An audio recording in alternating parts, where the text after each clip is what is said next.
Hello दोस्तों, नमस्कार। कैसे हैं आप सब? स्वागत है आपका अपने YouTube channel Deepak Sharma passport पे। दोस्तों, कल जो है मैंने बताया था आपको, एक वीडियो बनाई थी कि पासपोर्ट कार्यालय में नौकरी कैसे मिलती है और किस प्रकार उनका जो है हायरार्की होती है, पद सोपान होता है।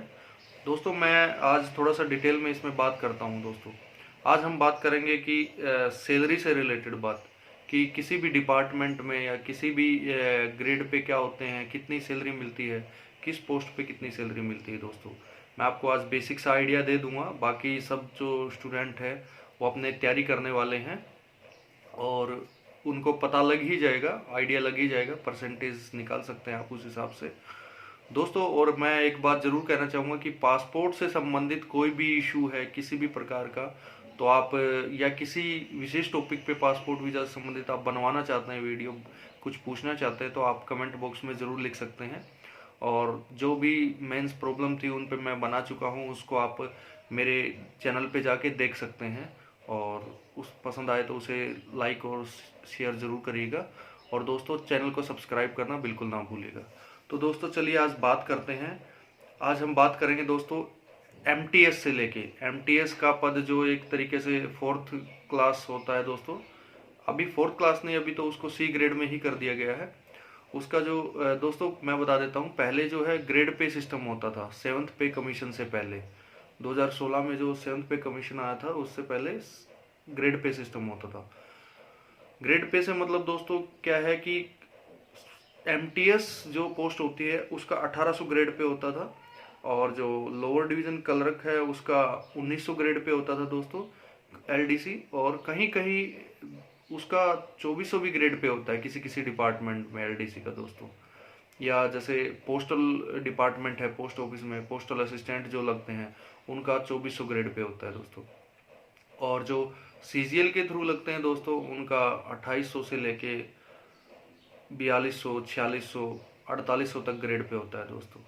और आप ये तो जानते ही होंगे कि जिस प्रकार एस एसएससी हमारे देश में दो ही सेंटर्स में, दो संस्था है जो हायर करती है कर्मचारी चयन आयोग। एक तो स्टाफ सिलेक्शन कमीशन, जो तकरीबन नॉन गजेटेड पोस्ट के लिए एग्ज़ाम रिक्रूट करता है। और उसके बाद है दोस्तों हायर ग्रेड में जो सिलेक्शन होता है क्लास 1 और उससे ऊपर जो होते हैं, तो वो सब यूपीएससी, हायर यूपीएससी के थ्रू जाते हैं दोस्तों। यूनियन पब्लिक सर्विस कमीशन, संघ लोक सेवा आयोग दोस्तों। बात सभी की करेंगे आज। तो इसमें पहले मैं बता देता हूं दोस्तों, एमटीएस से शुरू करके।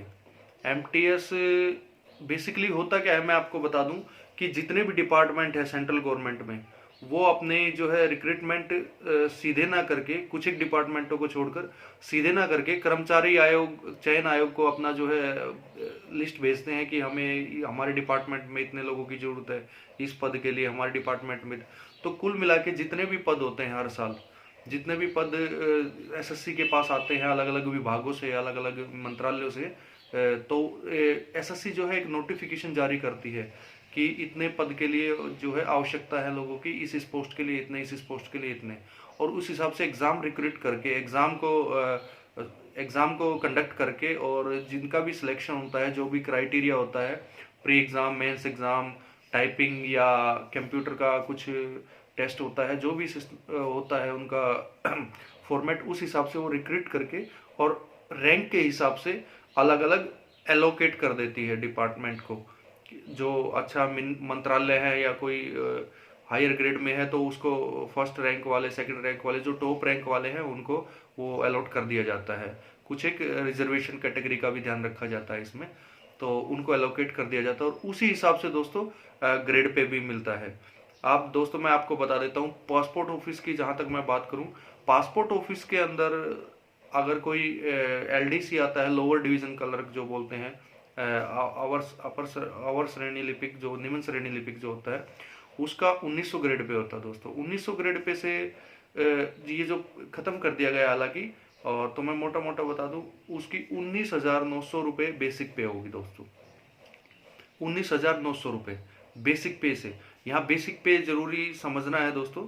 बेसिक पे का मतलब ये है कि आपका ये पे आपको मिलेगी, इसके ऊपर सारे अलाउंसेस होते हैं दोस्तों। आपका सबसे पहले मैं अब बात करूं तो डीए होता है, डियरनेस अलाउंस, महंगाई भत्ता जिसे हम बोलते हैं, जो हर 6 महीने में, जिसमें महंगाई दर को नाप के जो कंज्यूमर प्राइस इंडेक्स के जो आंकड़े आते हैं उनके हिसाब से उनको नाप के कि कितनी महंगाई बढ़ी है, उस हिसाब से उसमें वृद्धि कर दी जाती है हर 6 महीने में दोस्तों। 1 जनवरी से लेके और 1 जुलाई से वो लागू हो जाती है महंगाई। और दोस्तों इसमें जो आप ये जो आपका बेसिक पे है, इसमें भी हर साल वो आपके ज्वाइन करने के हिसाब से है, हर साल 3% की वृद्धि होती रहती है। अगर आपको जुलाई में दोस्तों 6 महीने हो चुके हैं, जुलाई में 1 जुलाई को, तो आपको 1 जुलाई को इंक्रीमेंट लग जाता है।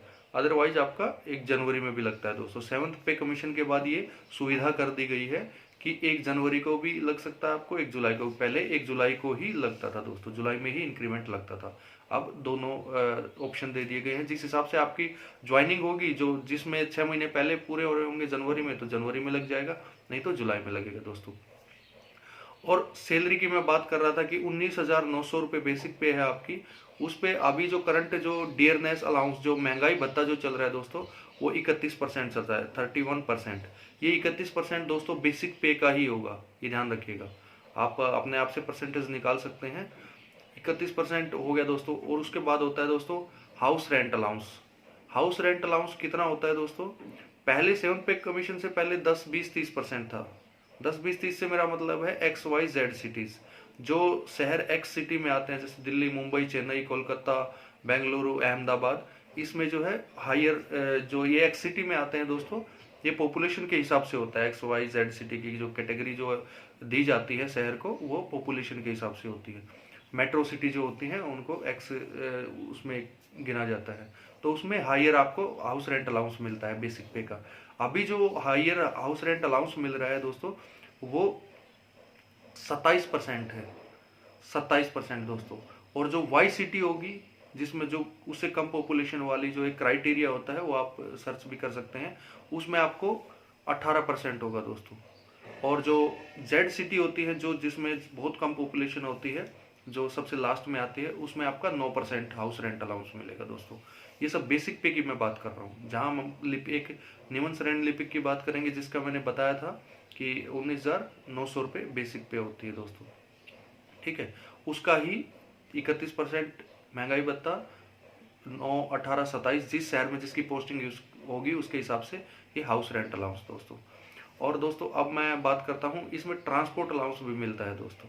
ट्रांसपोर्ट अलाउंस जो मिलता है दोस्तों, एक जो है MTS से लेके, और दोस्तों जब तक कि MTS का भी मैं बता देता हूँ साथ साथ में, कि ये तो हाउस ट्रांसपोर्ट अलाउंस की मैं बाद में ही बात करूँगा इन सब के बताने के बाद। ट्रांसपोर्ट अलाउंस और इसके अलावा जो अलाउंस मिलता है, house rent allowance, dearness allowance, transport allowance दोस्तों, चिल्ड्रन एजुकेशन अलाउंस भी मिलता है दोस्तों। चिल्ड्रन एजुकेशन अलाउंस जो होता है दोस्तों, वो अभी जो गवर्नमेंट ने किया, सेंट्रल गवर्नमेंट की मैं बात कर रहा हूँ, वो जो किया है वो 2250 रुपये एक बच्चे के हिसाब से पर मंथ का कर रखा है। तो कुल मिला के कहूँ तो एक साल में 27,000 रुपये एक बच्चे के मिलते हैं, 2 बच्चों के 54,000। लेकिन उसमें भी दोस्तों लिमिट है। अगर आपके 3 बच्चे हैं या किसी के भी 4 बच्चे हैं, तो उससे कोई मतलब नहीं, 2 बच्चों का ही हाउस रेंट अलाउंस मिलेगा। और अगर किसी को सब हॉस्टल वगैरह में रहता है तो उसका ज़्यादा मिलता है दोस्तों, उसका उसमें लगाना पड़ता है सर्टिफिकेट हर साल, तो ज़्यादा मिलता है दोस्तों। और इसके अलावा दोस्तों जो मेन चीज़ जो होती है, जो मैं आपको बता देता हूँ, कि इसमें अलग अलग डिपार्टमेंट के हिसाब से incentives, travelling allowance, dearness allowance, वो सब होते हैं। वो अलग से उनको कैलकुलेट नहीं किया जा सकता, क्योंकि वो हर डिपार्टमेंट का अलग सिस्टम होता है। जैसे मैं पासपोर्ट की बात करूं तो मान ली सपोज करिए कि मेरी बेसिक पे 19,900 है, और मैं इस पद पर कार्यरत हूं, और मैं अगर मेरा इंसेंटिव मेरे डिपार्टमेंट की मैं बात करूं, तो उसमें मेरी बेसिक पे जो है मैंने बताया, उसका 15 से लेके और 30 से 35% तक क्राइटेरिया है कि आपका इतना इंसेंटिव होगा दोस्तों, जो कि हर महीने के हिसाब से कैलकुलेट किया जाएगा। क्योंकि इतना क्राइटेरिया जो होगा दोस्तों, इतना ये काम के हिसाब से होता है। एक लिमिट कर दी जाए, एक पैरामीटर्स होता है कि इस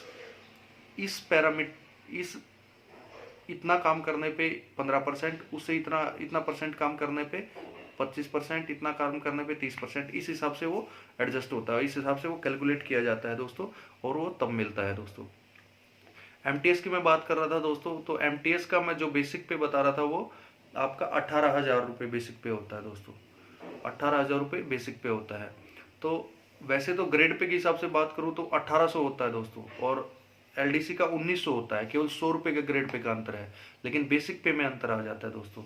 उसका 18,000 होता है, उसका 19,900 होता है दोस्तों। इसी प्रकार आप कर सकते हैं। महंगाई भत्ता, ट्रांसपोर्ट अलाउंस इनका और हाउस रेंट अलाउंस वो सब सेम रहता है दोस्तों।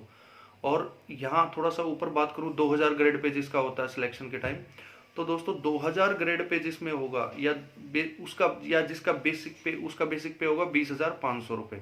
ग्रेड पे हालांकि खत्म हो गया है, लेकिन उससे समझने में आसानी रहती है। 20,500 रुपये मतलब वो आपकी बेसिक पे है दोस्तों। उस पे हाउस रेंट मिलेगा आपको, महंगाई भत्ता आपको मिलेगा, आपको ट्रांसपोर्ट अलाउंस आपको मिलेगा, ये सब अलाउंसेज आपको मिलेंगे दोस्तों। और उसमें से कुछ डिडक्शन भी होती है दोस्तों। जो एनपीएस है, अभी जो नेशनल पेंशन स्कीम या न्यू पेंशन स्कीम जो बोल सकते हैं आप, न्यू पेंशन सिस्टम बोल सकते हैं जो भी, तो उसमें क्या होता है कि जो आपकी बेसिक पे है और जो डीए है, डियरनेस अलाउंस है, महंगाई जो भत्ता है दोस्तों, उन दोनों को जोड़ के उसका 10% आपका डिडक्शन होता है दोस्तों। उसका 10% डिडक्शन होता है, और 14% उसका गवर्नमेंट की तरफ से आपके उसमें डाला जाता है दोस्तों। ठीक है, ये तो आपको पता ही होगा कि ये जो न्यू पेंशन स्कीम में जो है 3 जगह आप गवर्नमेंट जो है इसको मार्केट में लगा रखा है। एसबीआई में, एसबीआई की स्कीम में लगा रखा है, यूटीआई और एलआईसी में, ये 3 जगह शेयर के हिसाब से बांटा हुआ है दोस्तों। किसी में 35%, किसी में 30%, इस प्रकार लगा रखा है, इन्वेस्ट कर रखा है दोस्तों। तो अभी जो हाल फिलहाल में तो एनपीएस का, वो ओल्ड पेंशन का मुद्दा है, वही अच्छी थी। कुछ लोग मान रहे हैं नई पेंशन अच्छी है, तो वो तो समय के ऊपर निर्भर करता है दोस्तों, कि समय आने पे पता चलेगा क्या अच्छा है क्या बुरा। और मैं इससे ऊपर बात करूं दोस्तों 2400 ग्रेड पे की। 2400 ग्रेड पे में जो हमारी बेसिक पे होती है दोस्तों, वो 25,500 रुपये हो जाती है। आप 25,500, उसी पे आपका जितनी बेसिक पे आपकी ज़्यादा होगी उतना ही आपका अलाउंसेज उस रेशियो में बढ़ते जाएंगे। क्योंकि 25,500 का 31% डीएनएस अलाउंस, उसका 27% एक्स सिटी में अगर आप रह रहे तो हाउस रेंट अलाउंस, उसका ट्रांसपोर्ट अलाउंस दोस्तों।